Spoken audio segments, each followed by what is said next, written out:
성경 말씀 같이 보시겠습니다. 오늘 누가복음 9장 21절 우리 한절입니다. 우리 한절 다 같이 한 음성으로 읽어보겠습니다. 시작. 경고하사 이 말을 아무에게도 이르지 말라 명하시고. 아멘. 우리 유영주 목사님 말씀 전해주시겠습니다.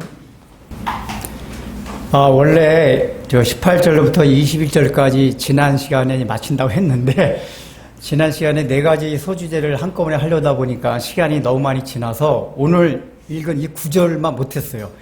그냥 넘어갈까 했는데 보니까 지난주 제가 소그룹 자료 심화 학습 질문에다 이걸 넣어놨단 말이에요. 왜 아무에도 얘기 안 했을까? 질문을 넣어놨기 때문에 오늘 아무래도 언급은 해야겠다라고 생각했는데 그냥 어차피 언급할 바에야 원래 제가 5번 하려고 그랬었다 그랬잖아요. 5번 하는 게 마지막이 이거였거든요. 그래 하려고 했던 거니까 이거를 그냥 그대로 한 번 더 하자. 그래서 그냥 21절 오늘 한 번 더 하는 겁니다. 네, 시간이 못해가지고. 자, 그래서 여기 오늘 본문은 들어가야 되는데 우리가 사실 잘 아는 말씀입니다. 이 말씀이 앞서서 제가 이 말씀을 좀 이해하기 위한 도입부로서 한 가지 말씀을 드리려고 합니다. 드라마 같은 걸 보면은 그 재벌집 아들이나 손자가 이게 몰래 그 회사 들어가가지고 자기의 신분을 숨기고 이렇게 하는 것들이 나와요. 어쩌다 지나가다 보면은 주로 이렇게 연애 관점에서 이렇게 드라마를 많이 하는 것 같은데 제가 그런 드라마를 보다가도 내가 혹시 재벌 CEO라 하더라도 내 아들이 있으면은 그렇게 한번 훈련시켜볼 필요가 있겠다는 생각이 들더라고요. 왜냐면 어릴 때부터 집에서는 호강하고 잘 자라잖아요. 근데 나중에 내 대를 이어가지고 이 회사의 최고 경영자가 되려면은 그 자질과 능력을 갖춰야 되는데 그러려면 처음부터 윗자리에 올라가는 게 아니라 밑바닥부터 시작해가지고 부장들부터 쿠사리도 먹고 사무가 어떻게 돌아가는지 여러 가지 다 경험해봐야 그 자질과 능력이 길러질 거 아니에요. 그러려면 처음부터 회장의 아들이다 하고 들어가면 누가 그 사람을 막 혼내고 하겠어요. 몰래 딱 들어가죠. 그래서 막 그냥 대리한테도 막 혼나보고 막 그냥 눈물 그냥 나게끔 해보고 또 일하는 거 부장 비리도 보고 막 이런 거 하면서 회사가 이런 식으로 이렇게 돌아가는구나. 그런데 어느 날 갑자기 비서실에서 누가 딱 어느 김부장이라고 와요. 그 부장이 부서에 있는 그 김서원 있잖아요. 그 우리 회장님 아들이래요. 그 아는 순간 어떻게 해서 아들이야? 나 큰일 났네. 어제 나 줍싸게 혼냈는데 그다음부터 절대 혼내지 않고 막 그럴 거 아니에요. 그러면은 만약에 그 비밀이 알려져가지고 아들의 신분이 탄로가 나면은 이 회장이 그 아들을 회사에 보낸 의미가 있어져요, 없어져요? 없어져요. 회장이 그 아들을 보낸 그 목적을 달성할 수 없단 말이에요. 그 아들은 아무도 몰라야지만이 그 최고 경영자로서의 그 훈련을 수업을 받을 수가 있었단 말이에요. 그래서 그런 경우는 절대로 비서실에 절대로 얘기하면 안 돼. 회장 비서실고 얘기하면 안 돼. 왜요? 얘기하면 그 회장의 목적이 흐트러지기 때문인 거예요. 이와 마찬가지로 하나님께서 예수님을 이 땅에 보내실 때는 어떤 목적이 있으셨다 그 얘기예요. 그런데 그 예수님의 정체가 신분이 딱 드러나는 순간 그 목적이 흐트러질 수가 있고 하나님이 원래 원하고 계획하셨던 그 목적이 이루지 못할 수도 있단 말이에요. 그래서 하나님께서 예수님에 대한 신분을 숨기셨다라는 걸 여러분이 전제로 하고 오늘 본문 들어가 봐야 됩니다. 자, 오늘 본문의 내용이 뭐죠? 오늘 본문을 딱 들어가기 전에 뭘 알아야 되냐면 오늘 본문 앞뒤로 어떤 내용이 있습니까? 앞에 지난 시간에 했죠, 우리가? 베드로가 예수님에 대한 신앙 고백을 한 거예요. 처음으로 제자 중에 베드로가 예수님이 누구신지를 그리스도시요 살아계신 하나님의 아들이라는 사실을 신앙 고백한 아주 귀한 시간이었어요. 그러면 오늘 읽진 않았지만 요 뒤에 뭐가 있죠? 자, 22절 한번 읽어보겠습니다. 22절 시작. 이르시되 인자가 많은 고난을 받고 장로들과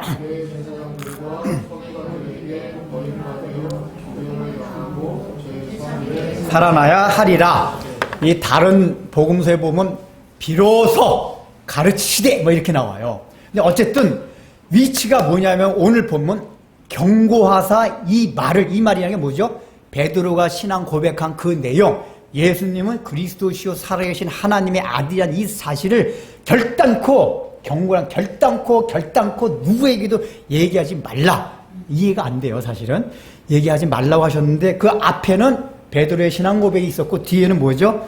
예수님이 고난과 죽으심과 부활하심에 대한 언급을 하세요. 그 사이에 예수님께서 이 말씀을 하셨단 말이에요. 의미가 있어요, 이게. 이게 왜 그러냐?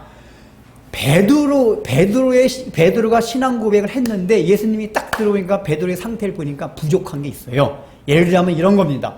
수학 시간에 굉장히 어려운 수학 문제가 있어요. 한참 풀어야 돼요. 한 학생이 제가 풀겠습니다. 칠판에 풀어요. 칠판을 가득 채워야 될 정도로 오래 걸리는 어려운 수학 문제였어요. 이 학생이 막 풀어나가는데 정답이 딱 맞았어요. 선생님, 잘했다. 정답은 맞았어요. 근데 그 푸는 과정을 보니까 이게 원래 이 답을 내기 위한 그 과정을 쓰면 안 돼요. 정답은 맞긴 맞았는데 만약에 이 과정을 쓰게 되면 이와 유사한 다른 문제를 풀 때는 답을 틀리게 돼 있단 말이에요. 그래서 선생님이 너 정답은 맞아서 참 기특한데 정답을 내기까지 과정이 문제가 있다. 그 과정을 선생님이 다시 가르쳐 줄게. 즉 정답은 맞았지만 그 정답 자체가 불완전하다 그 얘기예요. 과정 자체가 잘못되어 있기 때문에. 예수님이 지금 베드로의 고백을 듣고 난 그 마음이 그런 마음이란 말이에요. 정답은 맞았어요. 주는 그리스도시요 살아계신 하나님의 아들입니다. 맞았는데 아직 지식이 부족해요. 과정이 틀렸어요. 왜냐하면 지금 베드로가 갖고 있던 주는 그리스도시요 살아계신 하나님의 아들이다 그 정답이 나오기까지의 머릿속에 있는 사고의 과정들을 보면은 다른 데 가서 하나님 나라에 대한 또 다른 문제에 있어서 정답을 못 낼 수가 있단 말이에요. 그래서 예수님께서 그 과정을 가르쳐 주신 게 뒤에 본문에 나오는 예수님의 고난과 죽으심과 부활에 대한 거다 그 얘기예요. 이 얘기는 뭐냐? 베드로가 그리스도 하나님의 아들이라는 건 고백했지만 그건 베드로뿐만 아니라 우리가 늘 살펴왔던 거잖아요. 그 당시에 경건한 모든 유대인들은 다 메시아 대망사상이 있었고 그 메시아가 오시면은 잃어버렸던 다윗 왕국의 영광을 그 메시아가 재현시켜 주시리라는 그 믿음이 있었단 말이에요. 그래서 메시아를 기다렸어요. 즉 정치적, 경제적, 사회적 그런 메시아를 기다리고 있었어요. 베드로도 제자들도 예외는 아니었단 말이에요. 근데 예수님이 보실 때 그리스도는 맞는데 그 그리스도 안에 갖고 있는 베드로의 사고 자체가 잘못되고 불완전한 게 있었다 그 얘기예요. 그 불완전한 게 뭐였냐? 뒤에 말씀하신 고난과 죽으심과 부활하심에 대한 거다 그 얘기예요. 너희가 나를 생각하면 내가 그리스도라는 사실을 생각할 땐 반드시 나의 정체성 가운데 고난을 받고 죽고 그 다음에 다시 살아난다. 이걸 반드시 알아야만 그게 온전한 정답이다. 그래서 그 말씀 하신다 그 얘기예요. 자, 이 얘기는 다른 말로 말하면 뭐죠? 우리가 예수님에 대한 온전한 지식, 예수님의 신분, 정체성에 대해서 온전히 알기 위해서는 굉장히 중요한 게 뭐냐?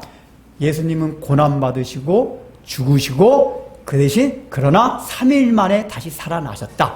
이걸 반드시 알아야 된다 그 얘기예요. 이거에 대한 예수님의 지식이 사실 우리 삶의 전반적인 영역 가운데 굉장히 큰 영향들을 미칩니다. 그러니까 우리가 계속해서 살펴봤던 거지만은 우리가 유대인들이 기존에 갖고 있던 예수님의 고난, 죽음, 부활에 대한 그 지식 없이 기존에 갖고 있던 메시아에 대한 그 정체성만 갖고 있으면 오늘날 우리가 그런 식으로 예수님을 알게 되면 어떻게 신앙생활한다? 그저 이 땅에서 내 문제 해결받고 직장 달더라고 직장 승진되고 문제 해결되고 매일 이런 식의 하나님만을 생각하고 신앙을 생각한단 말이에요.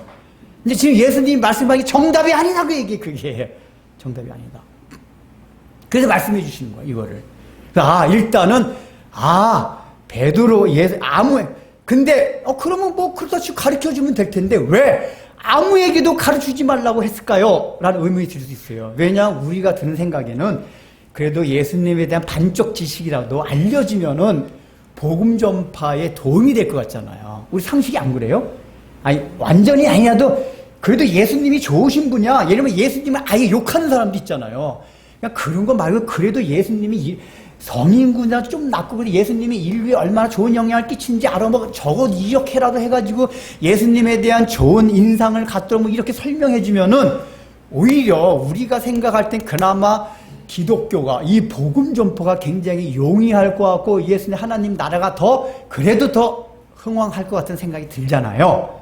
근데 예수님께서 경고하사라고 얘기했던 얘기 뭐냐면, 이 원어상 의미가 결단코 너희 절대로 다른 사람에게 이 말을 하면 안 돼, 그 얘기예요. 아니 그냥도 아니고 내가 하나님이라는 게 누구한테 하면 안 돼?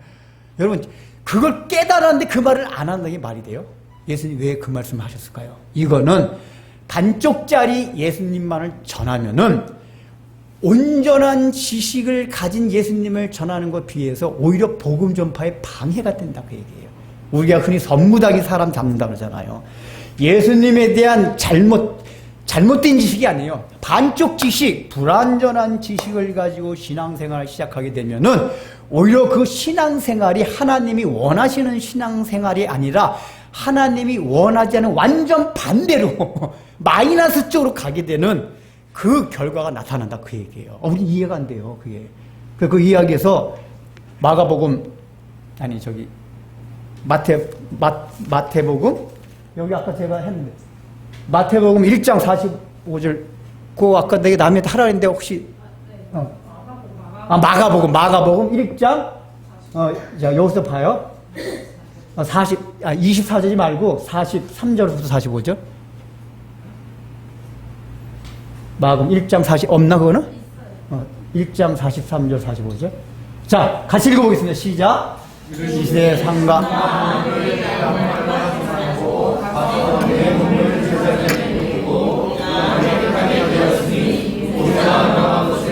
네. 여기서도 뭐라 했죠? 삼가 아무에게도 말하지 말라 그랬어요. 이게 상황이 뭐냐면 앞에 절에 나온 게 뭐냐면은 나병 환자가 예수님께서 손만 딱 대더니 낫단 말이에요. 얼마나 기쁘지? 나병 환자 입장에서는 그냥 이거 동네방네 떠들고 싶은 그 상황을 맞이한 거예요. 근데 예수님은 어이! 말하면 안 돼! 경고! 여기서 삼가 결단코. 자, 그 다음에 45절 봅시다. 그 결과가 어떤가? 시작. 그러나 그 사람이 나가서 예수께서 다시는 드러나게 들어가지 못하시고 오직 바깥 한정강 곳에 계셨으나 사방에서 사람들이 그에게로 나오다. 자, 지금 보세요. 이 나환자가 예수님께서 침묵 명령을 내리신 거예요. 너 내가 이 병 고쳐줬다는 거 아무 얘기도 얘기하지 마. 왜 상의할 때 아니 얘기해주고 예수님의 지금 복음 전파 사역이 막 급속히 확산될 거 아니에요. 야, 예수님이 고쳐주셨어? 우리의 상식은 충분히 그래요. 근데 예수님이 뭐라고 그러죠? 그 상식에 반하는 침묵 명령을 내세요. 야, 너 내가 고쳤다는 말 아무에게 절대로 하면 안 돼? 근데 이 나환자가 저 이해가 돼요. 저한테도 그냥 너무 좋아서 죽겠는데 예수님 말씀 아마 안 들렸을 거예요. 이 말씀 하시는 거. 그러니까 동네 가가지고 동네방네 다 얘기한 거. 야, 너 웬일이야? 너 다 낫잖아. 그 예수님이잖아, 그분. 얼마 전에 우리 동 오셨던 그분이 나 놔주셨어. 그냥 다 얘기하고 다닌 거예요. 그러면은 결과가 얘기한 결과. 하나님의 나라가 복음이 그 마을에 흥왕하였더라 라고 성경이 표현되어져야 되는데 흥왕은 고사하고 뭐라고 나왔죠? 그 앞에 거 예수님이 그 마을 자체에도 들어가지도 못하게 됐어요. 아예 예수님의 사역을 못하게 됐어요.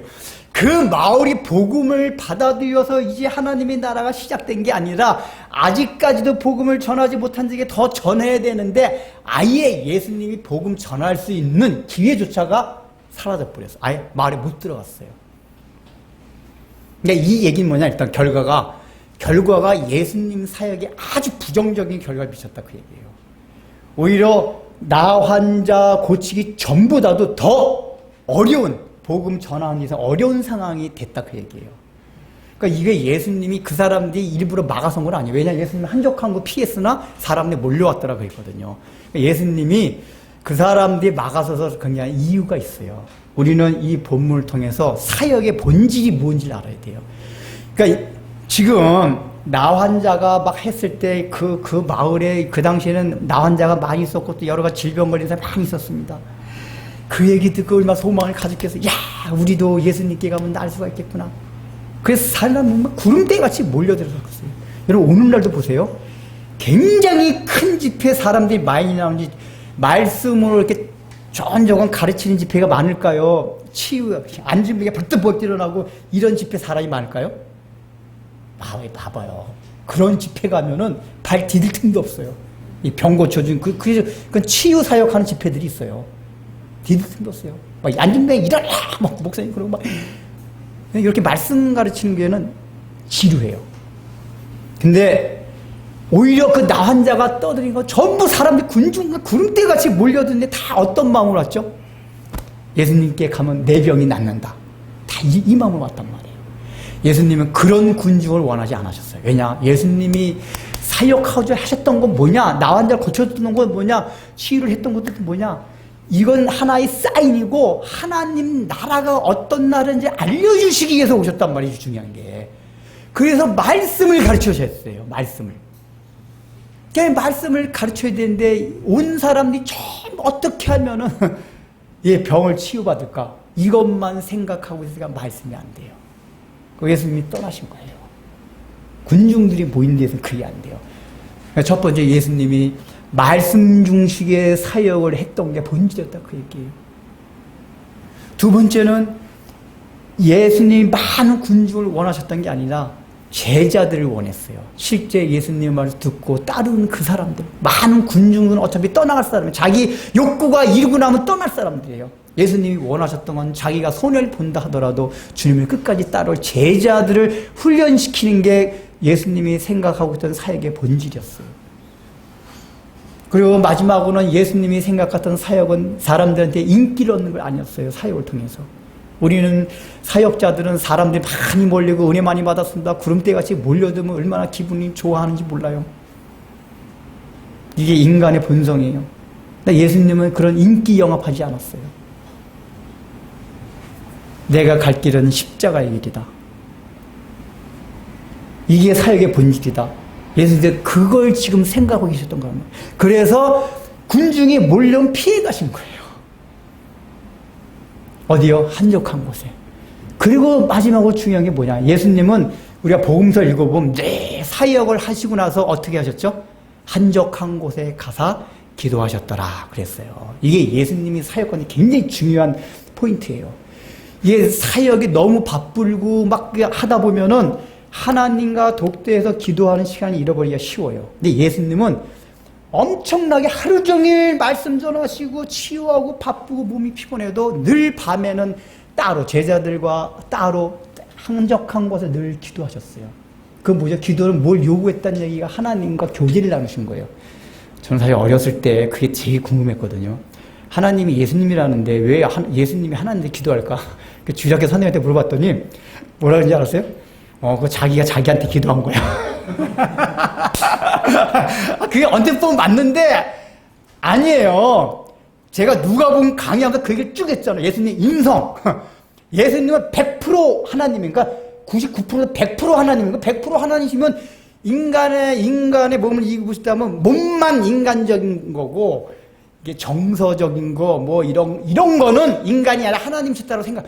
그게 이제 인간적인 거 50% 70% 이게 이제 초대교회 때 계속 이단이 그 삼일체하고 기독교 양성 그리스도 양성론 때문에 많이 나오는데 그게 이해가 안 돼요. 성경에 말하는 건 뭐냐? 예수님은 100% 하나님이에요. 신성을 지니시고 근데 100%도 인간이에요. 육체뿐만 아니라 모두 우리의 정서 이런 게 다 인간이세요. 그래서 불쌍한 사람은 불쌍해지고 그래서 그 인성 차원에서 기도하신 거란 말이에요. 인성 차원에서 자기가 자기한테 기도했다 그 차원이 아니야. 인성. 이 얘기가 뭐냐? 우리 인성을 가진 우리들도 그렇게 해야 된다 그 얘기예요. 그러니까 예수님이 보여주신 거 사역을 하면 예수님도 인간이셨기 때문에 하루 종일 하면 얼마나 힘드셨겠어요. 번아웃이 되죠. 예수님은 잘 먹긴 하셨어요. 다 그 어려운 사람들 데려가는 건 잘 먹지도 못한다 힘들게 다 치유해 주시고 설교하면 막 난 번아웃 됐을 때 그때 예수님이 한적한 곳으로 와서 하나님 아버지와 독대를 하고 교제를 하시면 다시 힘을 얻는 거예요. 능력을 얻는 거예요. 이게 사역에서 굉장히 중요한 요소다 그 얘기예요. 우리 이걸 알아야 돼요. 우리 사역자들 신앙생활 하는 사람들이 자기 열심히 극심이다 보면은 그 일 자체에 매이다 보면 하나님과 독대해서 교제함으로써 그 얻는 걸 늘 놓쳐요. 그러게 되면 늘 잘못되게 돼 있어요. 즉 예수님이 그 당시에서 적어도 하나님이 보내셨던 그 목적 가운데서 예수님의 사역은 이런 게 본질이었다 그 얘기예요. 그런데 지금 사람들이 구름대같이 질병을 고치기 위해서 구름대같이 오게 되면은 그 사역의 본질이 흐트러진단 말이에요. 흐트러질 뿐만 아니라 더 방해가 돼요. 그 예수님이 어떻게 방해됐죠? 아예 동네도 못 들어갈 뿐 아니라 이제 한적한 곳으로 가니까 사람들이 어떻게 해요? 한적한 곳으로 또 몰려왔더라. 다른 부분 나오잖아요. 그러니까 예수님 없어졌어요. 그러니까 막 이 사람들이 제자, 야, 베드로, 너 그래도 예수님 제일 친한 것 같은데 예수님 어디 가셨냐? 예수님 사실, 이거 말하지 말라 그랬는데 예수님 저기 저 산에 가서 기도하고 계시거든. 오지 마 근데 오지 말라고 그랬거든. 요것도 무리들이 안 가나요? 다 몰려 또 예수님 한적한 다 몰려드는 거예요. 그러니까 예수님이 도대체 기도할 틈도 안 줘요. 몰려드는 그러니까 예수님 사이에 더 방해가 됐단 말이에요. 자, 이 얘기가 뭐냐? 즉 예수님에 대한 올바른 지식을 갖고 있지 않고 지금 나병 환자가 예수님의 침묵 명령을 어긴 결과 아무에게도 이 얘기를 하지 말라는 그걸 어긴 결과가 어떻게 됐어요? 사역이 늦어지는 게 아니라 아예 사역에 방해가 되고 마이너스 들어갔단 말이에요. 이걸 알아라 그 얘기예요. 선무당이 사람답니다 그 얘기예요. 이걸 알고 그래서 예수님이 아무에게도 이 얘기를 하지 말라고 하셨구나 라는 걸 우리가 알아야 돼요. 그렇다면은 자 우리가 일단은 아무에게도 이 얘기를 하지 말라 이게 사역에 방해가 되는구나. 이제 구체적으로 우리가 살펴볼 겁니다. 본문과 또 본문에 나타난 여러 가지. 왜냐하면 아무에게도 이 얘기를 하지 말라는 게 누가복음 오늘 본문에만 나오는 게 아니라 복음서 전체 굉장히 많이 나와요. 여러분 느끼셔서 읽으시면서 많이 나와서 제가 이제 몇 가지 지금 여기다 이제 그 자료집에 올려놨습니다. 근데 그걸 들어가기 전에 한 가지 특이한 게 있어요. 예수님이 그런 예수님의 신성이나 어떤 질병을 고쳐주고 나서 거의 다 아무에게도 이 얘기를 하지 말라고 했는데 딱 예외적으로 한 상황 속에서만 이걸 가서 전하라고 하는 경우가 있었어요. 우리 누가복음 8장에서 했어요. 어떤 거죠? 8장에서 우리가 한 겁니다. 거라사 지방, 이방인 지역이었던 거라사 지방에서 강력한 귀신 들렸던 사람을 내쫓아줬어요. 그리고 나서 누가복음 8장 39절에 나와요. 그리고 예수님이 너 이 얘기를 아무에게도 하지 말라 이렇게 하셨나요? 아니에요. 거기에서만큼은 반대의 명령. 너 이 얘기 지금 내가 고쳐줬지? 나병 다 낫지? 이 얘기를 가족에게 가서 전하라 그래요. 가족. 예수님이 말씀한 게 먼저 가족에게 가서 전하라 그래요. 그럼 예수님 왜 다른 데서는 다 그렇게 하고 나서 이 얘기 절대 하지 마. 그래 놓고 여기서는 이 얘기를 가족에게 가서 하라고 하셨을까? 첫 번째, 이거 했었죠? 기억나세요? 8장에서 했어요. 얼마 안 돼요. 8장이라도 얼마 안 되냐. 우리가 워낙 설교를 해가지고. 장이 8장이지. 한참 됐겠구나. 거기 거라사는 유대인 지역이 아니라 이방인 지역이었어요. 그러니까 예수님이 지금 잠깐 우리가 전제를 했잖아요. 메시아라고 알리지 말라는 거는 메시아에 대해서 왜곡할까봐, 오해할까봐 유대인들한테 그 얘기 하지 말라 그런 건데, 이 거라사 지방은 이방인 헬라 지역이에요. 이 사람들은 메시아 사상이 없어요. 유대인들과 같이 메시아 기다리면 아예 메시아에 대한 지식이 없어요. 그래서 이 사람들한테 메시아라는 얘기 해줘도 돼요. 왜곡될 게 없기 때문에. 기존에 갖고 있던 선입관념이 없어요. 그냥 메시아라는 것처럼 메시아라는 분은 귀신을 내쫓고 능력 있는구나 이 정도만 안단 말이에요. 그래서 예수님께서 그런 의도에 따라서 이방인 지역이기 때문에 이 얘기를 전하라. 그러니까 꼭 전하지 않는 것이 다가 아니라는 걸 알 수가 있어요. 왜곡할까봐 안 전했다. 두 번째는 예수님이 이 사람한테 첫 번째 명령에 가족이 가서 전해야 했거든요. 그 전에 설교할 때 그 얘기까지 했나 안 했나 기억이 안 나는데 왜 가족에게 가서 처음에 전하라고 했냐면은 이 귀신 들리는 사람이 너무 힘이 셌다 그랬잖아요. 그러니까 원래 귀신 들리는 사람이 특히 얘기했죠. 항상 귀신 들린 상태로 있는 게 아니라 어떤 때는 제정신으로 돌아올 때가 있어요. 실제로 귀신 들린 사람은. 어떤 때 귀신이 확 강하게 영향을 미치면은 그땐 이제 자기 인격이 아니에요. 그럼 괴력도 나오고 한단 말이에요. 그러니까 집안에 있다가 갑자기 괴력이 나오면서 소리 지르고 난리 치잖아요. 그러면 가족들이 그냥 야야 제재가 안 돼요. 그러니까 정신이 말짱할 때 세 살로 묶어가지고 저 사람들이 안다에 무덤 같은 데 갖다 놨단 말이에요. 그러니까 그 가족도 그렇고 마을 사람들 그렇고 야 이 사람이 제정신일 땐 괜찮은데 한번 또 귀신이 강력하게 저기를 해버리면 막 괴력이 나타나고 막 소리 지르고 난리가 나니까 미리 말짱할 때 힘없을 때 세 살 묶어가지고 사람이 없는 그러니까 그 당시 사람은 귀신이 막 무덤에서 나오는 거 생각하고 야 너 귀신하고 같이 살아라 거기 갖다 놨단 말이에요. 그러니까 이 사람은 고립된 생활을 한 거예요. 그런 생활을 한 게 귀신이 얼마나 정서적으로 불안했겠어요. 그리고 이 가족들도 그 사람에 대해서 곱지 않은 시선으로 바라볼 가능성이 많아요. 이 가족들과 유대 관계가 형성이 안 된 사람이에요. 이 사람이 실제 귀신이 내쫓아서도 늘 가족들은 경계할 수밖에 없고 계속 지내온 상태가 아니기 때문에 그 가족 간에 오고 가는 정서에 문제가 있을 수가 있단 말이에요. 예수님이 그걸 아시고 더 온전한 치유를 위해서 너 가족에 관해서 이 예수란 이분이 유대인인 그 예수란 그분이 날 고쳐줬다. 이제 나 완전히 낫어. 봐봐. 가족들한테 설명을 하라 그래요. 그거 뭐죠? 예수님의 그 사람을 향한 긍휼하심이에요. 자비하심이에요.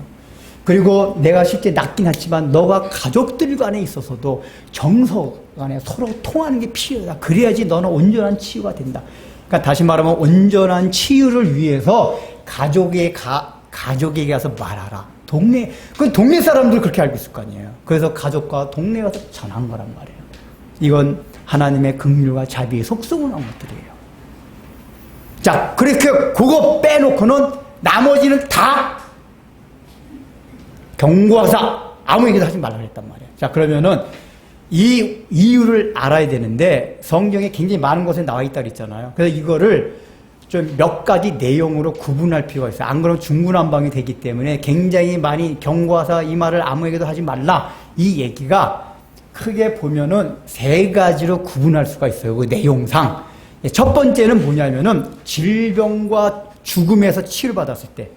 그러니까 이제 죽었던 사람을 다시 살렸을 때, 질병을 살렸을 때, 사람들이 환호하고 막 하려고, 내가 고쳤다는 거 아무도 얘기하지 마! 이렇게 하셨단 말이에요. 두 번째 내용은 뭐냐, 그분이 귀신을 내쫓을 때, 귀신을 내쫓을 때는 주로 귀신 들린 사람한테 얘기하는 거지만 실제는 귀신한테 얘기하는 겁니다. 아까 이제 마가복음 1장 24절에 그거예요. 찾지 않아도 그 여러분 알고 있으니까 그냥 얘기할 거예요. 잘 알고 있죠. 귀신 들린 사람만 만나면 늘 어떤 얘기가 나오죠? 귀신 들린 사람한테. 지금 귀신 들린 사람은 자기의 인격, 자기 생각을 말하는 게 아닙니다. 그거 아니라 귀신이 말하는 거예요. 항상 뭐라고 말하죠? 나사렛 예수 하나님의 아들이여 우리를 멸하러 하셨나이까. 예수 제발 좀 상관하지 말아주소서. 하나님의 아들로 귀신들이 고백을 해요. 그때마다 예수님이 어떻게 말씀하시죠? 잠잠하라. 꾸지 잠잠하라. 떠들지 마. 내가 하나님의 아들이라는 걸 말하지 마. 떠들지 마. 그리고 귀신, 이 사람의 귀신 나가라 하고 귀신을 내쫓아요. 이게 귀신 들린 사람 만날 때마다 귀신들이 예수님을 귀신들 알 수밖에 없어요. 귀신이 뭐라 그랬죠? 영이에요. 죽은 사람이 아니라 타락한 천사들과 악한 영들이에요. 영들은 그 얘기했잖아. 이게 우리 인간보다는 능력이 더 커요. 많아요. 이 영들은 하나님을 대적하고 있지만 예수님이 하나님에서 알아요. 얘기해요. 자, 근데 그냥 이게 두 번째 케이스인데 그러면 예수님께서 이 사람, 우리가 상식적으로 생각할 때는 봐잖아요. 제가 그 얘기잖아요. 우리 이모님이 우리 집이 하도 안 돼가지고 용한 점쟁이 무당한테 갔더니 이 집 예수 믿어서 정계가 안 나온다고 얘기했을 때 얼마나 저도 신기했거든요. 신기하잖아요. 그런 거 진짜 신기하네. 그 점쟁이가 너희 집 예수 믿는 거 어떻게 알았냐? 너 예수 믿어서 정계가 안 나온다네? 우리 이모님이 그런 골수분자 있었어요, 얘가. 우리 그런 거 너무 신기해. 근데 만약에 거기에 더해서 만약에 그 무당이 우리 이모님한테 저기요, 당신도 그 동생네가 믿는 예수 믿어야 복 받는다고 무당이 얘기했으면 우리 이모는 예수 믿었을 것 같아요? 안 믿었을 것 같아요? 믿었을 것 같아요. 제가 그래서 이모님 보세요. 신기하지 않아요? 그러니까 예수가 큰 신은 큰 신인가 보다. 우리 이모님 왈 그래요. 자기가 또 무당신이 큰 신이 알았는데, 야, 예수란 양반이 큰 신은 큰 신인가 보다. 우리 이모님 사고방식 그래요. 그러니까, 이모님 보세요. 큰 신을 믿으셔야지 작은 신 믿으면 어떡해요. 제가. 그러니까, 그래도 내가 여태까지 섬겨왔던 건데 어떻게 신을 바꾸냐. 그러시더라고요. 결국 안 믿고 돌아가셨어요. 근데 제가 그때 생각해, 만약에 그 무당이 이모님한테 당신은 교회 가고 예수 믿어야지 복 받아. 그러면 아마 이모님이 무당 말은 제 말은 안 들어서 무당 말 들었을 거예요. 워낙에 하기 때문에. 근데 여러분, 만약에 그런 상황이 되었을 때 이모님 교회 나오잖아요. 안 되는 거예요. 실제로 그런 예가 있었어요. 제가 직접 겪은 건 아니고 들은 얘기인데, 이제 어느 교회에 이제 이렇게 예배 드리고 나서 어느 자매님이 이제 담임 목사님 찾아오셨대요. 나 오늘 처음 나왔는데 이게 등록하겠다고 그러더래요. 담임 목사님 입장에서 얼마나 기특해요. 교회 혼자 왔는데 혼자 나오자마자 등록하겠다고 하니 그런 경우 흔하지 않거든요. 그러냐, 감사하다. 어떻게 해서 이렇게 또 교회 오시게 되냐, 막 여쭤보니까 이 여자가 하는 말이, 사실 제가 무당을 열심히 섬겼는데, 하는 일이 안 돼가지고 무당차 굿도 하고 그러는데, 어느 날 무당이 그러대. 야, 너는 교회 나가서 예술 믿어야 복 받는다 그러더래요. 아니, 그래서 그 말 듣고 교회 왔다는 거예요. 그러니까 무당 말 들었기 때문에 이제 뭐 거부할 게 없어요. 어때요? 그 목사님이 참 지혜로운 분이었어요. 그 목사님이 어떻게 했을 것 같아요? 자매님, 나가세요! 그랬대요. 지금 무당이 말한 그 예수는 여기 없습니다. 딱 그랬대요. 나가세요. 그러니까 이 사람이 얼마나 벙쩍겠어요. 이거 뭐 기껏 교회 왔더니 나가라 그러더니 아마 들었을 거예요. 딱 나가는 순간, 참에 다 들어오세요.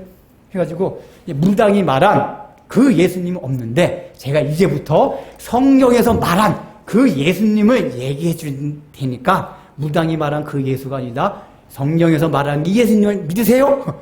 다행히 이제 이 자매님 이걸 받아들이고, 예수 믿게 해서 거기 이제 교회에서 잘 자라가지고 중재까지 되었대요. 근데, 이 목사님이 만약에, 그거 신기하잖아요. 저한테 그런다고 무지하게 신기할 것 같아요. 그래요? 야, 하나님 귀신도 동원하셔가지고 예수 믿게 하는구나. 라고 생각하고 딱 그 사람 신앙생활, 그 무당이 말한 예수님 믿으세요.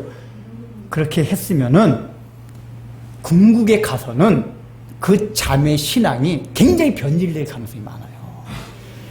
이게 하나님은 신앙을 갖게 해도, 하나님의 나라의 하나님의 신비를 가르쳐줘도 하나님이 능력이 없어 그 귀신의 도움을 받아가지고 하는 게 원치 않으신단 말이에요. 하나님의 주권적인 사역과 능력에 의해서 하나님 나라도 세워가시는 거지. 하나님 나라를 세워가시니까 이제 예수 믿게 하는 것도 그렇게 하시는 거지. 귀신은 적대하는 세력이란 말이에요. 그걸 동원해서 하지 않아요. 그러니까 우리가 생각할 때 그러면 왜 그 무당도 그랬었고, 성경에 나오는 귀신들이 하나같이 예수님 보고 당신은 하나님의 아들이라고 고백을 했을까? 신기하지 않아요? 왜냐하면은 귀신들의 입장에서는 하나님이 날 방해해야 되잖아요. 그러면 귀신의 능력을 알아보니까 저 예수 가짜야. 하나님의 아들, 웃기지 마. 선지자도 아니야. 뭐 이런 식으로 귀신이 얘기하면 사람이 그 무당이 얘기하면 그런가 보다라고 생각하는데, 아니 이게 거꾸로 귀신이 하나님의 아들이라고 하면 사람들이 귀신이 하는 얘기니까 내 인간의 말은 안 들어도 귀신이 말 듣겠다. 이런 사람들 많이 있었어요. 옛날에. 지금도 그런 사람도 있고. 근데 그런 사람들을 생각하면은 복음을 이렇게 위해 주는 것 같잖아요. 원래 귀신은 복음을 적대하는 그 존재인데. 왜 귀신들이, 사탄이 바본가요? 아니에요.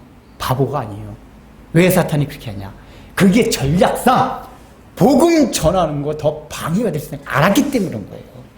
내가 하나님의 아들이야. 사람들 귀신이 말하는 건가? 저 진짜 예수가 하나님의 아들인가 보네. 그때까지 베드로도 고백 안 했을 때예요. 베드로조차도 예수님이 하나님의 아들인 걸 몰라왔을 때 귀신들이 딱 얘기했으면 예수님이 하나님의 아들이래. 이렇게 해서 신앙생활 시작하면은 궁극에 가서는 우리 하나님의 깨진다 그 얘기예요. 이게 왜냐, 하나님의 주권적으로 하나님 세워가기 때문에. 왜 그러냐? 영의 세계라는 건 한 번 그 사람의 영에게 사로잡히면 계속 그 영의 말을 듣게 있어요. 제가 이제 시간 관계에 자세히 얘기할 수 없는데, 우리 한국교회도 나타나는 이단들 가운데 그런 게 많이 있었어요. 기도하는 가운데 예수님같이 딱 나타나요. 막 얘기를 해요.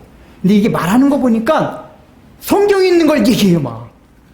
그러니까 그 말하는 음성을 성령, 하나님이 받아들인 거예요. 그러니까 우리는 늘 성경에 나와 있는 거, 성경을 보고 기록된 성경을 통해서 하나님을 알아가야 되는데, 뭐 기도하는데 뭐 환상 봐가지고 막 뭔가 막 계시 같은 걸 내려줘요. 근데 그때 처음에 계시 내릴 땐 틀린 얘기 아니에요. 성경에 있는 얘기죠. 그래. 똑같은 성경에 있는 내용이라도 그렇게 막 영적으로 막 기도하는 가운데 환상, 환각 막 이런 게 들려서 막 하게 된다. 마호멧이 그런 거예요, 마호멧. 마호멧이 이스라엘교 왜 창시된지 알아요? 예수님이 나타났어요, 하나님이. 그 계시 가운데. 많은 이단들 지금 전도가 다른 게 뭐지? 천부교. 하여간 그 부천에 있던 거, 통일교. 처음에 다 그런 식으로 계시를 받았어요. 이 사람이 산속에서 기도를 엄청나게 했던 사람들이에요. 계시를 받다 보니까 처음에는 성경에 있는 내용 얘기해요. 계속 그 영의 계시를 받게 되면은 변질을 시켜가요. 언젠가 제가 한번 얘기해요. 박태선 장로가 처음에는 저희 아버지뿐만 아니라 박태선이 장로인데 많은 목사님들이 그때 막 따라다녔대요. 왜냐면 너무 그 양반이 막 신비한 기적도 많이 일으키고 말씀도 능력이 있고 성경을 가르치니까. 근데 나중에 점점 말씀이 변질되기 시작하는 거예요. 근데 이미 그 박태선 장로한테 세뇌당한 사람은 안 들려요. 안 들리기 시작해요. 그래. 박태선 장로는 나중에 어느 정도까지 했냐면 그 예수 마귀 새끼라고. 이런 말 하기도 그런데 일부러 제가 그 정도까지 얘기를 했대요. 근데 그 정도까지 얘기하면 다 뛰어나와야 되잖아. 완전히 박태선 장로는 저기 됐구나. 근데 그 말을 듣고도 전도안에 계속 사람이 있었던 거예요. 왜냐? 이미 오래도록 해왔던 거예요. 그러니까 여러분, 그 계시를 받을 때 얼마나 한국교회 악영향들을 많이 끼쳤어요. 이 이단들이, 이스라엘교가. 귀신의 그 영의 지배를 계속 듣게 되면은 아주 잘못된 쪽으로 가게 된다. 그 얘기예요. 그 처음부터 그 무당 온 사람들, 그 예수는 없다! 처음부터 그렇게 얘기한 거예요. 성경이 말한 이 예수님이더라. 우리가 이런 건 자기 마음속에 있는 막 기도하다 떠오르는 대로 믿는다는 게 아니라는 얘기예요. 기록된 말씀에서 얘기하고 있는 그 예수님이 된다, 그 얘기예요. 이러지 않으면 어떻게 된다? 왜곡돼요, 예수님이. 그래서 이럴 가능성이 있는 경우들에 대해서 결단코 너희들 내가 메시아는 얘기를 하지 마! 이렇게 얘기한단 말이에요. 자, 세 번째 경우는 어떤 경우냐? 예수님의 정체성이 완전히 드러난 상황. 오늘 본문이 그 얘기죠. 베드로가 주는 그리스도요 살아계신 하나님의 아들이란 고백을 했어요. 그러니까 예수님의 신성이 고백에 드러난 거예요. 또 이런 상황이 언제 있었냐면은 변화산 얘기 아시죠? 예수님이 베드로와 야고보와 요한만을 데리고 와서 변화산에 올라갔습니다. 거기서 예수님이 변화됐어요. 모세와 엘리야 함께 있었고, 그 변화된 모습이 어떤 모습이었죠? 그때 하나님의 아들이라는 걸 처음으로 알았어요, 제자들이. 하나님의 아들이다. 변화산상에서 예수님의 변화된 모습을 통해서 이분은 하나님의 아들이구나. 즉 변화산상에서의 모습도 오늘의 상황과 동일한 상황이다, 그 얘기예요. 예수님이 그 하나님이란 사실이 고백 나올 수밖에 없는 상황. 그때 예수님이 했어요. 경고하사 너희가 본 것을 아무에게도 얘기하지 말라. 그러니까 변화산에서 예수님이 변화된 모습, 그 신의 모습, 변화된 모습을 아무에게도 얘기하지 말라. 자, 잠깐 9장 9절, 마가복음 9장 9절 봅시다. 이 얘기는 좀 이제 우리가 더 살펴야 돼서. 마가복음 9장 9절에 나옵니다. 자, 9절 시작. 그들이 산에서 내려올 때에 예수께서 경고하시되 인자가 죽은 자 가운데서 살아날 때까지는 본 것을 아무에게도 얘기하지 말라. 자, 상황이 이제 예수님의 신적인 그 전기 딱 드러났어요. 제자들 보고, 오! 이분 하나님이다. 얼마나, 당장 밑에 내려 다른 제자들한테 말하죠. 야, 우리 집 올라가가지고 예수님 변화된 모습이 맞거든? 하나님의 아들이셨어. 이제 입이 이제 막 가서 얘기하려는데, 허이! 스톱! 예수님 말씀하신 거예요. 근데 아무에게도 얘기하지 말라고 하는데 단 조건을 달았어요. 어떤 조건이죠? 시간적 조건이 있어요. 뭐죠? 죽은 자 가운데서 살아날 때까지 다 다시 살아난 다음에는 이 얘기를 해도 된다 그 얘기예요. 이거 좀 더 얘기하겠는데 여긴 조건이야. 그러니까 일단은 뭐냐면은 이 변화산상에서도 예수님의 신성 정체성이 드러날 때인데 이때도 아무 얘기도 하지 말라. 그러면은 이제 요 얘기 이제 좀 더 하겠는데 일단 우리가 하고 있는 내용이 뭐죠? 예수님이 그 경고한 걸 내용상 세 가지 구분하는 겁니다. 그 세 가지로 이유를 얘기하고 있는 거예요. 첫 번째 뭐라 그랬죠? 다시 반복. 첫 번째 이유 질병과 죽음 때문에 그거를 경험해서 그걸 막 말하고 싶은 사람한테 하지 말라고 하는 이유. 예수님이 자기의 어떤 현실적인 문제로 해결해 줄 수 있는 분으로 알고 믿는 게 오히려 하나님 나라의 방해가 된다 그 얘기예요. 여러분 찔리지 않으세요? 우리가 신앙생활 하는 게 예수님을 아는 게 예수님은 나의 현실적인 문제를 해결해 주실 분으로 해결해 주실 분이긴 맞아요. 그런데 그런 분으로만 알고 예수를 믿는 순간 야! 얘기하지 마. 너 그렇게 믿으면 오히려 신앙생활 더 역효과가 돼. 실제적으로 그런 마음으로 교회 나오잖아요. 처음에 신앙을 잘해요. 그러다가 현실 문제 해결이 하나도 안 되기 시작해요. 안 나왔던 사람은 더 악해져 영적으로. 실제적으로 그래요. 나 옛날에 다 믿어봤는데 말이야. 하나님 없더라. 더 악하게 된다니까요. 아까 귀신도 얘기했었죠. 이 세 번째는 뭐냐? 세 번째 이 죽은 자 가운데서 살아날 때까지 했는 건 뭐냐? 그 얘기는 부활한 다음에 얘기도 된다 그랬어요. 근데 아까 우리가 서두에서 예수님이 오늘 본문의 위치가 뭐 전에 있다 그랬죠? 아무에게도 얘기를 하지 말라 하셔서 그 다음에 하신 말씀이 뭐예요? 비로소 말씀하시되 내가 고난받고 죽고 부활하실 것을 말씀하시더라 그랬단 말이에요. 이게 뭐냐? 제자들이 갖고 있던 메시아에 대한 지식 가운데 없었던 게 그거였었어요. 우리는 지금 역사가 2000년 지나왔으니까 그걸 다 알아요. 그러나 제자들은 그 꿈도 못 꿨어요. 예수님이 메시아 그리스도인데 뭐 고난을 받고 죽으시고 부활까지는 생각만 해도 고난받고 죽어? 이거 말도 안 되는 얘기예요. 예수님 베드로가 막았잖아요. 즉 이 얘기가 뭐냐면은 예수님의 정체성에 대해서 경고하지 말라는 얘기 뭐냐면 우리가 예수님의 정체성을 알았다고 했을 때 예수님을 신앙 고백한다고 했을 때 잘 살펴봐라 그 얘기예요. 실제적으로 너희가 지금 생각하고 믿고 고백하는 그 예수님이 성경에서 말하고 있는 특별히 어떤 고난과 죽음과 부활을 하신 그 예수님으로 지금 알고 믿느냐? 이걸 살펴봐라 그 얘기예요. 만약에 그렇게 알고 믿지 아니하면 오히려 나중에 신앙생활에 더 마이너스가 된다 그 얘기예요. 이걸 말씀해 주는 거예요. 그러니까 이 정체성과 관련해서는 내가 믿을 때에 예수님의 정체성을 안다고 할 때 고백할 때 예수님에 대한 온전한 지식이 나한테 있는가를 살펴봐라 그 얘기예요. 우리가 이것도 얼마나 부족해요. 우리가 지금 전 시간을 통해서 계속 그걸 했잖아요. 예수님에 대해서 불완전한 지식들, 세례 요한으로 알고 엘리야로 알고 예레미야로 알았던 그런 불완전한 지식 때문에 오히려 하나님 나라를 방해하는 일이 나타나 그 얘기예요. 그래서 이 세 번째 경우에는 뭐냐? 이유가 아무에도 경고하지 말라, 이르지 말라고 말한 이유가 예수님에 대한 온전한 지식이 없이 예수님을 전하게 되면 하나님 나라가 안 세워지는 건 고사하고 더 망가진다고 얘기해요. 여러분 사실 오늘날 우리 현대교회 얼마나 좀 몰라요. 교회가 왕성하고 흥왕되는 것 같은데 예수님이 이런 분이다. 예수님은 고난받으시고 죽으시고 부활하신 분이다. 여기에 포커스가 맞지 않고 여기에 대한 내용을 얘기 안 한 현대교회 결과로 얼마나 현대교인들이 나약한 교회이고 조금만 환란이 나면 교회를 떠나고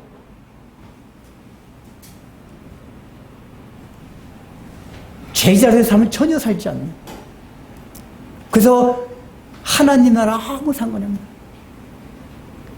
여러분 오늘날 우리 한국교회가 얼마나 양적인 성장을 해왔습니까?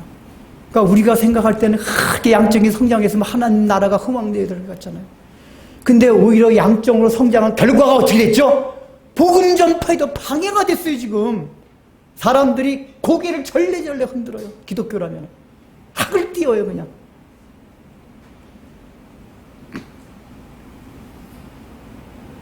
예수님에 대한 지식을 바로 알아야 된다. 그렇지 않으면은 역효과가 난다. 이 세 가지 경우라. 자, 그러면은 그 예수님의 정체성과 관련해서 더 어떻게 우리가 그걸 가져야 될까? 이제 이 본문 봐요. 인자가 죽은 자 가운데서 다시 살아날 때까지 본 것을 아무 일이 없는. 그러니까 예수님 오신 건 당신이 누군지 알려주시기 온 거란 말이에요, 사실은. 근데 그게 사실은 어느 때까지냐? 예수님 부활하기 전까지만 침묵 명령이 유효하셨다, 그 얘기예요. 여러분, 잘 생각하면은 실제로 복음 선포가 언제부터 된 줄 알아요? 우리는 예수님 때부터 복음 선포가 된 걸 생각하고 있어요. 그러나 실제로 예수님에 대해서 직접적이고 적극적인 복음 선포는 사도행전부터예요. 즉 예수님이 부활하시고 승천하신 이후부터 제자에 의해서 예수님이 누구시라는 게 본격적으로 선포되기 시작했지, 예수님 살아있을 시대는 안 됐었어요. 복음을 잘 봐요. 우리가 그걸 간과해요. 아이, 목사님. 예수님이 70인 제자들도 파송해가지고 전도했잖아요. 왜냐, 우리 이제 그런 걸 늘 생각하게, 무슨 파송 선교식 하면 70인 제자를 보낸 거 막 하면서 주의 길을 떠나, 뭐더라. 갑자기 말해가, 떠난 나의 형제요. 이게 성경할 때도 그렇지만 70인 또 그런 거 할 때 또 딱 목사님이 70인 파송 딱 그 본문까지 설교하시면서 그런단 말이에요. 그러니까 우리는 딱 이미지가 70인 파송 딱 본문이 나오면 선교. 근데 여러분, 성경을 자세히 보면서 읽어보면은 그 파송할 때 예수가 누구라는 걸 알려주라는 적이 없어요. 실제로 예수님이 70인을 파송하면서 하신 말씀은 뭐냐? 하나님의 나라가 가까웠다고 전하라고 했어요. 예수님이 누구신지에 대해서 전하는 게 아니라 하나님의 나라가 가까이 와 있음을 가서 알려라 그랬단 말이에요. 그러니까 70인 파송에서 전도한 복음서 내용들은 다 뭐냐? 그 전한 내용들이 예수님이 누구시라는 거에 대해서 전도한 게 아니라 하나님의 나라가 가까이 왔으니 회개하라. 세례 요한이 했던 설교를 하는 거예요. 즉 그게 뭐죠? 예수님을 영접하기 위한 판을 깔아놓는 거란 말이에요. 예수님이 직접적으로 누구인지 안 했어요. 왜냐? 신문명 이렇게 예수님이 봐봐. 예수님 이렇게까지 아무 얘기하지 마 해놓고, 야 너희들 가서 내가 누군지 얘기해? 그게 그 70인 파송된 지역이 이방인 지역이 아니라 유대인 지역이었단 말이에요. 근데 유대인 지역 가서 엉뚱하게 또 말하라 하면 이게 안 맞는 거 아니에요. 예수님이 말씀하신 건 뭐냐? 그때까지는 그렇게 했어요. 그러나 예수님이 부활 승천하신 이후부터 복음이 선포되기 시작한 거예요. 왜 그랬을까요? 제자들이 우리 제자들이 믿음이 좋고 어쩌고 예수님을 따라다녔어도 실제로 예수님이 고난당하시고 죽으시고 3일 만에 부활하신다는 것을 예수님이 그거 사건 있기 전에 아무리 설명을 해줘도 제자들이 이해할 수 없는 영역이었단 말이에요. 여러분, 이게 우리는 그걸 다 역사적으로 경험했고 들어왔기 때문에 그냥 당연히 예수님은 뭐 고난받고 죽으셨고 부활하셨지라고 생각하겠지만, 제자들한테 그런 거 꿈도 못 꾸고 상상도 못할 거였었어요. 그런 걸 이해 못하기 때문에 이게 아직까지 이런 지식이 없는 상태로 복음을 전하게 되면 역효과가 난단 말이에요. 그래서 예수님이 부활 승천하시기 전까지는 스탑시킨 거예요. 알리지 말라 얘기하신 거예요. 예수님의 그런 뜻을 아시겠어요? 그러면 이걸 오늘날 우리의 삶과 우리의 인생 가운데 적용을 해봅시다. 사실 적용할 굉장히 많지만은, 여러분, 지금 우리가 첫 번째 생각한 뭐냐? 오늘날 우리가 하나님의 복음을 전하는 데 있어서 어떤 자세와 생각을 가지고 전해야 될 것인가? 이걸 생각한대요. 그냥 우리는 무조건 예수 믿으면 복받아, 예수 믿으면 행복해집니다. 처음에 말은 그렇게 해도 괜찮아요. 전도지 보면 예수 믿으면 행복해집니다. 좋죠. 근데 일단 교회에 왔어요. 그럼 그 다음부터 뭘 설명해 줘야 되죠? 예수님의 고난과 죽으심. 이걸 설명해 준단 말이에요. 근데 그런 거를 또 듣기 싫어하고 어려워하니까 그 얘기는 안 해요, 또. 계속 예수 믿으면 행복해집니다. 예수 믿으면 문제 해결됩니다. 기도는 만능, 어디 교회 앞에 썼던데, 기도는 만능의 기, 막 써놨던데. 계속해서 이런 식으로, 왜냐하면 이해는 돼요. 그렇게 해야지 교회 사람들이 오고 그래도 교회가 뭔가 양적으로도 뭔가 커지고 뭔가 부흥되는 것 같으니까 목사님 사실 그렇게 해요. 근데 그러면 안 된다 그 얘기예요. 우리가 생각하는 부흥 성장이 되건 안 되건 그건 하나님의 영역이에요. 우리는 주님이 말씀하신 데 그것만 가르쳐주면 돼요. 개혁주의와 복음주의 차이가 그거예요. 개혁주의라는 건 그냥 사람들이 오든 안 오든 하나님 뜻대로 하자! 그게 개혁주의고, 복음주의는 똑같이 예수님을 딱 속죄 강조하고 다 가리키는데, 이게 요즘 사람들이 다 마음들이 완악해가지고 누가 교회 오나요? 일단 좀 사탕 발림을 해줘야지. 야, 이거 기도했더니 직장 들어갔어! 야, 기도했더니 질병 났어! 이런 거를 해야지. 그래. 처음엔 꼬시기 위해서는 그렇게 해도 괜찮아요. 왔으면 그때부터는 예수님이 정작 누구라는 걸 가르쳐 드린다고. 근데 이제 일반 교회에서는 그것도 못해요. 왜냐? 기껏 데려다 놨는데 설교를 예수님 십자가에 주신 우리 얼마나 깊은 죄인이고 지옥이 있고, 따분해 미치겠네. 어쩐데 교회 끌려왔다. 다음부터 교회 안 나와. 이런단 말이에요. 그러니까 목사님들이 이미 전도해서 받은 사람들을 계속해서 교회에 남아있게 하기 위해서 설교 자체를 그런 설교를 못해요, 자꾸만. 실용적 차원에서. 이게 복음주의. 그럼에도 불구하고 말씀 그대로 한다! 개혁주의. 그런 거예요.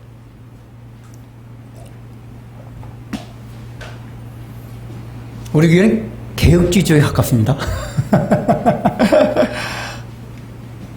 여러분, 이걸 생각하면서 이제 제자들이 간과하고 있던 게 있어요. 때라는 거, 시간. 여기서 보면은 예수님의 때는 어떤 거죠? 내가 누구라는 걸 아무에도 얘기하지 않고 이제 확 마음껏 선포하라. 그때는 예수님이 부활하신 이후예요. 그때가 예수님 때예요. 그러니까 복음서 읽어보면 예수님이 내 때가 안 되었으니 그 얘기를 많이 하세요. 그때가 언제죠? 내 때라는 게 예수님이 고난받고 십자가에서 죽으시는 그때를 말해요. 그 얘기 많이 얘기하세요. 즉 예수님의 시각은 늘 하나님이 정하신, 내가 이 땅에 보내신 그 고난을 받고 십자가에 죽으셔야만 했던 그 시간에 머물러 계셨어요. 거기에 모든 사역, 모든 삶이 포커스가 맞춰져 있었어요. 근데 제자들은 어디에 맞춰져 있었죠? 그런 걸 크로노스 시간이라고 해요. 예수님이 생각했던 그 시간을, 크로노스가 아니라 카이로스. 물리적인 시간이 아니라 하나님이 정한 때의 시간. 근데 제자들이 생각한 때는 뭐죠? 그걸 이제 헬라는 크로노스 시간이라고 해요. 이게 물리적으로 실제 흘러가는 시간. 여러분 설명 드렸었죠. 제자들 입장에서는 이 물리적으로 흘러가는 이 시간, 하나님 나라가 빨리 이루어져야 되는데, 왜냐하면 여러분 제자들이 그렇게 막 살았던 사람들이 아니란 말이에요. 대부분 유대인들 메시아 대망 사상을 갖고 있던 사람들은 신앙이 좋은 사람들이었어요. 아예 세상적인 사두개인, 그 당시도 성경을 안 믿는 사람도 있었어요. 사두개파가 성경을 안 믿는 사람들이었어요. 그러나 바리새파 사람들은 성경을 믿었던 사람들이에요. 제자들도 다 바리새파 사람들. 그래도 그 사람들은 메시아가 세상적으로 안 살았다. 그냥 난 세상이 좋아. 그렇게 살았던 사람이 아니란 얘기예요.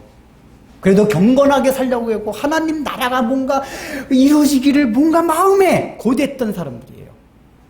근데 이 사람들 사고 속에서 하나님 나라가 빨리 이루어져야 되는데, 그 빨리 이루어져야 된다는 사고방식에 있는 시간의 개념이 뭐였죠? 크로노스.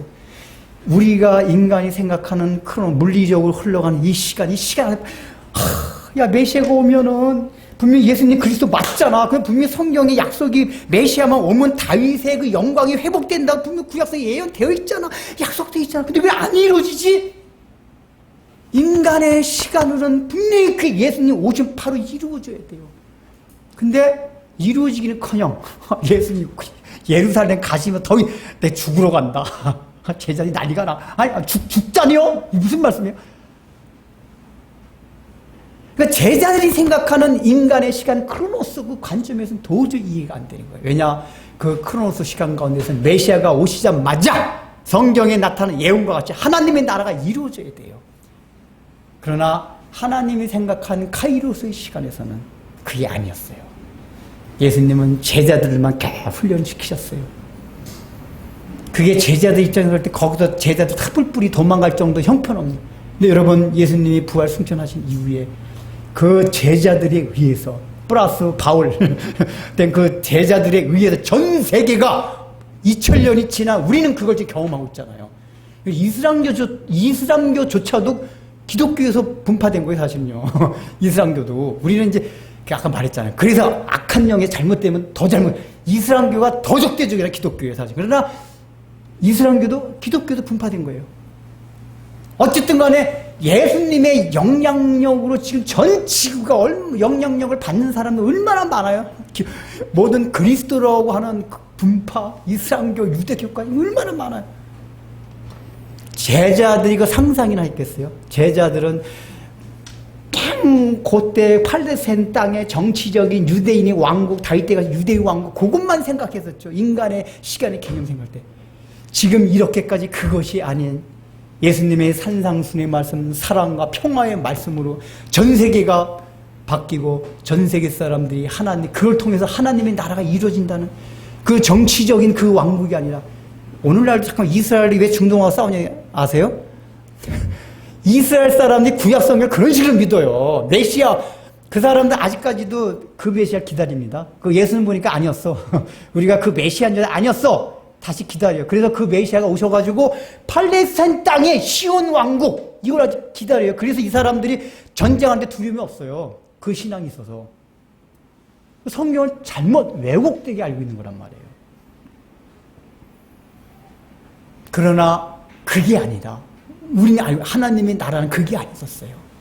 야, 예수님이 가르쳐주는 사랑과 평화와 정의와 이 말씀을 통해서 온 세계가 얼마나 많은 영향을 받았는가. 인권이 신장되고 많은 사람이 사랑이 풍성해지고 기독교의 정신이 가는 것마다 문화가 바뀌고 전 세계가 얼마나 바뀌었어요. 제자들은 하나님의 나라가 그렇게 왕성하려면 상상도 못했던 거예요. 그러나 하나님의 때, 하나님의 시각, 카이로스에서 보니까 하나님은 이미 이런 계획을 갖고 계셨던 거란 말이에요.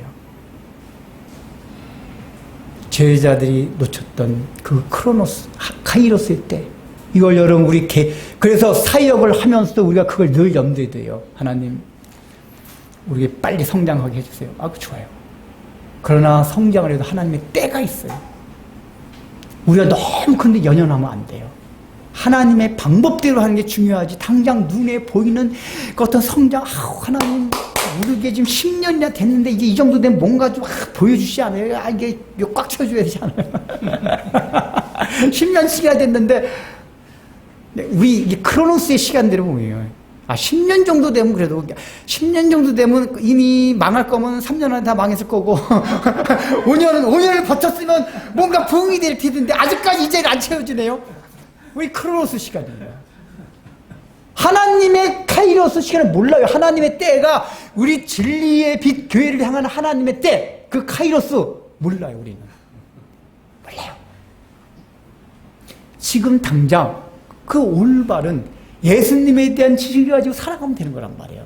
그리고 하나님이 어떻게 이룰지 우리도 몰라요. 그러니까 우리가 사역에 있어서도 늘 그런 걸 주의한다 그 얘기예요. 제가 이제 그런 철학을 가지고 목회를 하지만 여러분도 그런 철학을 이해하시고, 이게 성장주의 뭔가 막 이해하셔야 돼요. 그 우리 개인적으로도 마찬가지입니다. 개인적으로도 우리가 사실은 오늘 본문에서 마지막 적용할 게 그거예요. 내 인생의 삶 가운데서 우리는 크로노스의 시간의 흐름에 따라서 당장 이루어지지 않는 것 때문에 얼마나 마음 아프고 고통스러운지 몰라요. 적어도 우리 교회에 나오시는 분들은 무슨 번영신앙이야, 성공주의 뭐 이런 거 가지고 기도하지 않잖아요. 그런 거 가지고 기도합니까? 하나님 떼부자 되게 해서 이거 기도해서요? 이거 가지고 기도 안 해요. 뭐 대통령 되게 해달라고, 대통령 한번 대봐가지고 확 한번 씌워잡고, 이렇게 안 해요. 우리가 대부분 기도하는 제목들이 뭐죠? 현실적으로 건강상의 문제로, 재정상의 문제로 너무 힘들어요. 근데 우리 교인들 보면 그런 경우 있어요. 잘 먹고 잘 사는 게 아니라 이 내가 지금 당한 문제 때문에 너무 고통스러워요. 하나님, 제가 잘 먹고 잘 사는 거 아니잖아요. 무슨 정력을 위해서 기도하는 거 아니잖아요. 뭐 번영, 뭐 성공 그거 아니잖아요. 이건 너무 힘들어요. 이거 해결해 주시면 안 돼요. 거기다가 또 우리들 가운데 좀 경건하게 살려고 하는 사람은 어떤 마음까지 갖고 있죠? 주님, 제가 이게 해결돼야지 하나님의 나라를 위해서 시간을 내고 돈도 좀 헌금도 더 하고 해서 그렇게 할 수 있지 않습니까? 이렇게 지금 빚에 허덕이고 해가지고 어떻게 제가 하나님의 나라를 위해서 지금 살아갈 수가 있겠습니까? 좀 신앙이 있는 분은 그런 생각을 해요. 저 개인부터 그래요. 저도 답답한 때가 있어요. 하나님, 이런 문제 빨리 제가 주님 뭐 잘 먹고 잘 사고 갑니까? 저 점심도 맨날 5,000원짜리 미만원 먹으려고 하고. 저는 그래요. 제가 돈 얼마나 개인적으로 안 쓰냐면 혼자 먹을 때, 여러분과 같이 먹을 때 몇만 원짜리 막 사는데 혼자 먹을 때 항상 저 5,000원 미만 옷도 안 사요. 하나님 아시잖아요. 그리고 내가 하나님 나라를 위해서 잘 하시면서 잘 아시면서 왜 그러시나요? 우리 저뿐만이 아니라 여러분 다 그렇게 된단 말이에요. 그렇게 뭐 호의호식하려고 하는 게 아니라 막 너무 힘들어요. 그런데 내가 좀 이런 게 해결돼야지 마음에 여유도 생기고 하나님 나를 위해 살 수가 있잖아요. 그러니까 적어도 우리가 이 문제를 해결해달라고 하는 기도 가운데, 신음소리 가운데는 그래도 내가 이걸 해결돼야지 하나님의 나라가, 내가 하나님의 나라를 위해 좀 살 수 있다는 그 소망이 있어요, 우리들에게. 그런데 왜 하나님이 안 들어주시냐고 얘기해요. 미치겠어요. 제가 우리 교인들이랑 기도할 때도 어떤 경제적으로 어렵고 건강하기 힘들고 그에게 마음에 이렇게 전이가 너무 고통스러워져도 하나님 그 집 좀 그 문제 좀 해결해 좀 해주세요. 돈 문제, 건강 문제. 미치겠어요. 저는. 왜 이렇게 해결이 안 됩니까? 그때 우리 주님 말씀이 그거예요. 애야, 너는 지금 크로노스 시간을 의지하고 있니? 내가 갖고 있는 생각은 카이로스 시간이다. 내 때가 있다.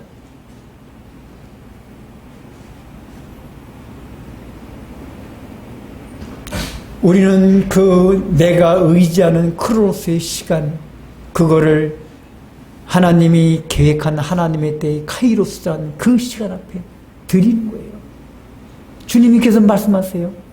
너는 내가 정한 그 때, 그 카이로스, 그 때까지 기다리면서 너를 향한 나의 뜻 실현될 수 있도록 훈련을 해라. 여러분, 성경의 모든 인물들이 그런 과정을 겪었습니다. 인간적으로는 너무 원망할 수밖에 없고 왜 이렇게 해결되지 않냐. 1, 2년도 아니에요.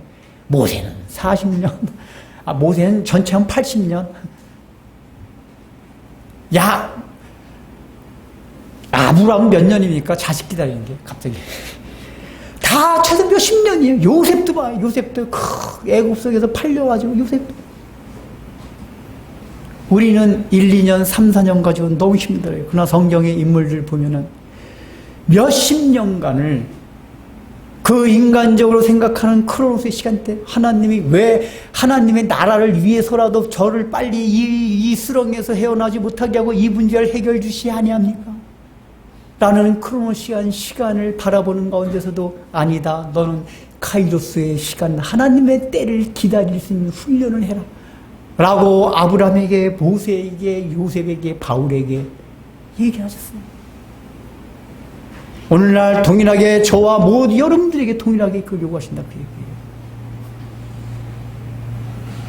비록 지금 우리가 살아가면서 당하는 문제가 너무 힘들고 우리를 벼랑 끝에 내모는 것 같은 그 아픔이 있다 할지라도, 그리고 더 나아가서 그것 때문에 하나님 나라, 제가 어떤 생각이 드냐면은, 주님, 제가 이렇게 돈 벌고 있으면 지금 한 명에 내가 막 신방할 사람이 막 떠오르거든요. 누구누구, 이 사람 신방 좀 해야겠는데.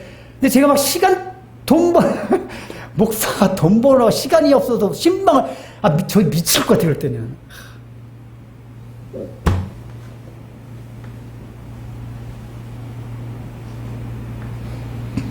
하나님, 우리 교회를 위해서라도 빨리 이 문제 해결해 주면 안 되나요?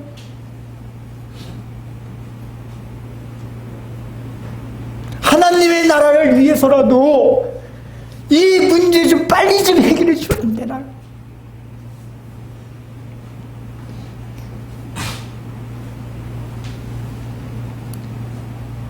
여전히 우리 하나님은 곧 너의 물리적으로 흘러가는 크로스의 시간일 뿐이다. 내가 계획한 때가 있다. 여러분, 제가 가만 생각하니까 그래요. 제가 이렇게 신방을 못한 데서 우리 교회가 막 망합니까?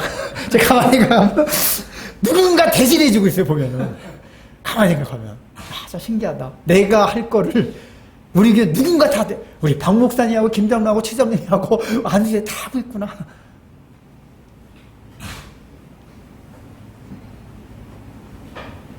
그래서 하나님의 나라가 저기 해갈 수 있도록 하나님께서 하시는구나.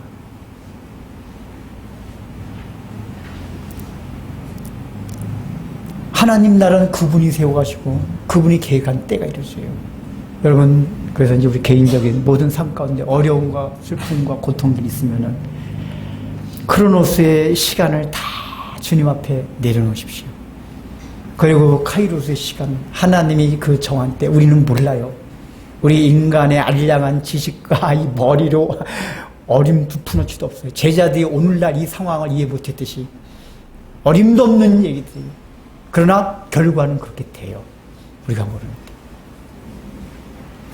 그 카이로스의 하나님을 의지하면서 아무에게도 이 얘기를 하지 말라는 침묵 명령이 사실은 가장 궁극적으로는 우리로 하여금 사역에 있어서나 우리의 개인적인 삶과 인생에 있어서 하나님의 때인 카이로스의 시간을 기다릴 줄 알게 하는 인내의 훈련을 하게 하는 그 명령이셨구나 라를 여러분들이 아시기 바랍니다. 임재하고 계심을 확신합니다. 그 믿음과 감사함으로 하나님 앞에 헌금 드리오니 헌금 위에 은혜를 더하여 주시옵소서. 예수님의 이름으로 기도드립니다. 아멘. 이제는 우리 주 예수 그리스도의 은혜와 하나님의 사랑과 성령의 말씀으로 깨닫고 은혜 허락하여 주심이 내가 원하는 예수, 나에게 필요한 예수가 아니라 진정 이 땅에 오신 예수가 누구인지 성경을 따라 참 지식의 신자 되기를 갈망하며 내가 원하는 때가 아닌 하나님의 때를 믿고 신뢰하며 하나님을 의지하고 붙들고 사랑하며 살 것을 다시 한번 마음에 다짐하고 머리 숙인 진리의 빛교회 성도님들의 신앙과 삶 위에 이제로부터 영원토록 함께 있을지어다. 아멘.